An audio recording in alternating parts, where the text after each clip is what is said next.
Success के लिए क्या ज़रूरी है। शहर के एक कॉलोनी में एक बुजुर्ग कपल अंकल और एक आंटी रहते थे। वह कॉलोनी अभी जल्द ही बनी थी, इसलिए उसमें 4 से 5 घर बसे हुए थे। इनका बेटा इन्हें छोड़कर अपने पत्नी के साथ विदेश में रहता था, क्योंकि उसकी पत्नी ये नहीं चाहती थी वो घर पर रहकर अपने सास ससुर की मदद करे। ये बुजुर्ग अंकल और आंटी जिस कॉलोनी में रहते थे, उन्हें हमेशा यह डर रहता था कि कहीं कोई घटना न हो जाए, इसलिए वे ज़्यादा घर से बाहर नहीं निकलते थे।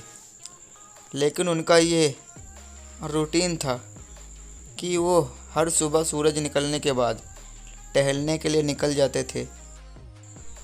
एक दिन दोनों रोज की तरह ही सुबह को टहलने निकले थे।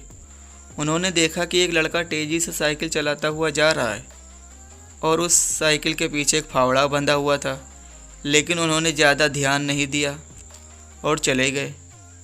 दूसरे दिन उसी समय फिर से वो लड़का दिखा और उसी तरह तेज़ी से साइकिल चलाता जा रहा था। इसी तरह तीसरे और चौथे दिन भी वो लड़का दिखा। 5वें दिन आंटी जी ने अंकल जी से पूछा, ये लड़का हर रोज़ सुबह इसी समय तेज़ी से साइकिल चलाते हुए जाता है, मुझे लगता है कि कुछ गड़बड़ है। कहीं ये लड़का कोई गलत काम करने तो नहीं जा रहा है। लेकिन अंकल जी ने मना कर दिया कि जा रहा होगा कहीं हमसे क्या। परंतु आंटी जी ने बोला, हमको देखना चाहिए कि हमारे कॉलोनी में कोई गड़बड़ तो नहीं। अंकल जी बोले, ठीक है, अगले दिन हम इस लड़के का पीछा करेंगे और देखेंगे कि ये जा कहाँ रहा है। अगले दिन सुबह को फिर से वो लड़का तेज़ी से साइकिल चलाता निकला। उनके पीछे अंकल और आंटी जी भी गई। उन्होंने देखा कि थोड़ी दूर जाने के बाद वो लड़का एक पेड़ के पास साइकिल खड़ी कर दी। उसी पेड़ के पास थोड़ी सी खाली ज़मीन पड़ी थी और उसे वो खोदने लगा। अंकल और आंटी जी कुछ देर तक देखते रहे कि ये लड़का क्या कर रहा है, लेकिन लड़का ज़मीन खोदे जा रहा था। कुछ देर बाद उन्होंने लड़के से पूछा कि आप ये ज़मीन क्यों खोद रहे हो। लड़के ने मुस्कुराते हुए कहा कि अंकल जी, मैं आप दोनों को रोज़ देखता हूँ, लेकिन आपको मुझसे डरने की ज़रूरत नहीं है और यहाँ ज़मीन इसलिए खोद रहा हूँ कि मेरी नई नई नौकरी लगी है। अंकल ने पूछा, कहाँ नौकरी लगी है? ऐसा कौन सा काम है जिससे मैं ज़मीन खोदनी है?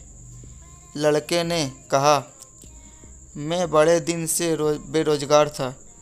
फाइनली मुझे फार्म हाउस में काम मिला है और उन्हें ऐसे लड़के की ज़रूरत है जिसे काम करने का अनुभव हो, और मेरे पास कोई भी अनुभव नहीं है, इसलिए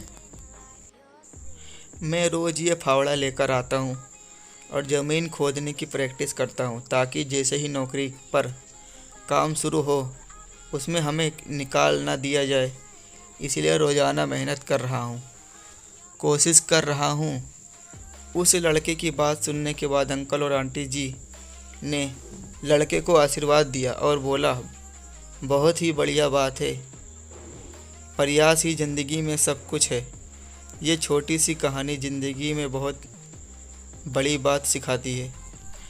तो अगर हमें सक्सेस होना है तो सक्सेस के लिए सबसे ज़रूरी चीज़ है कि हमें लगातार मेहनत, कोशिश और प्रयास करनी होगी, तभी हम जीवन में सफल होंगे। धन्यवाद।